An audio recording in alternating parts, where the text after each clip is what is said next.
Chi ci segue a volte non si rende conto della ricaduta che queste tecnologie hanno proprio sui prodotti fisici. Vogliamo ricordare dove va a finire in qualche modo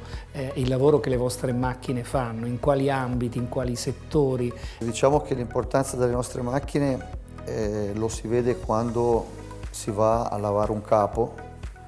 che questo mantiene la stessa brillantezza, non perde il colore e a sua volta non ha il restringimento e la perdita magari della possibilità di indossare il materiale perché si restringe troppo.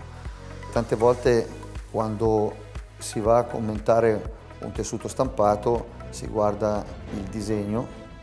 e il disegno logicamente è un lavoro che viene svolto dalla macchina da stampa, ma successivamente avviene nel vaporizzaggio lo sviluppo del colore, dove la brillantezza avviene grazie al vaporizzaggio, quindi migliori sono le performance, migliore la brillantezza del colore, e poi il fatto di fissare il colorante, perché se il colore non viene fissato una volta lavato questo se ne va via.